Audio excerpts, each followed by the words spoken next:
The House of the Doppelganger. I'm Leo, and this is a story about a night I'll never forget.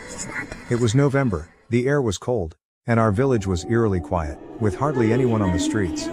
Every night, strange noises echoed from the house the elders called the House of the Doppelganger.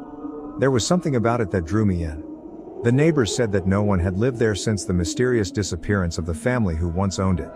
My friends, Anton and Joy, and I, despite all the warnings, decided to see what was inside that house. Anton, always the skeptic, joked, "Come on, it's probably just rumors. Nothing's in there." We went to the house one night.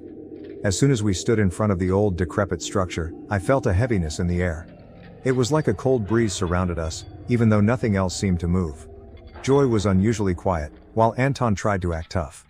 The door creaked open on its own, and we exchanged nervous glances. Inside, the air grew heavier. Every step we took echoed, as if someone, or something, was listening intently to our movements. While exploring the dimly lit rooms, I noticed an old dusty mirror on the wall.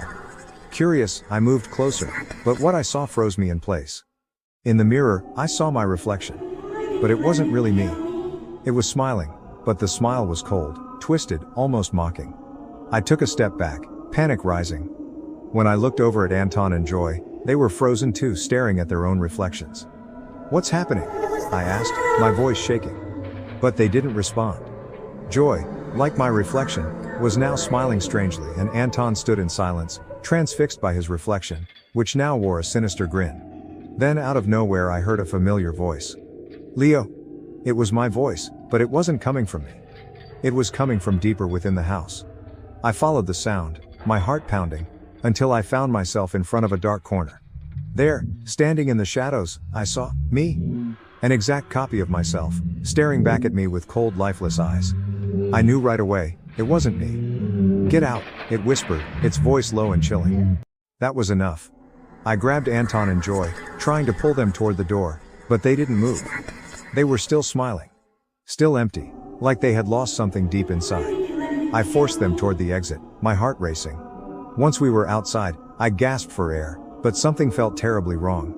Joy and Anton walked away, without even acknowledging me, as if I was a stranger.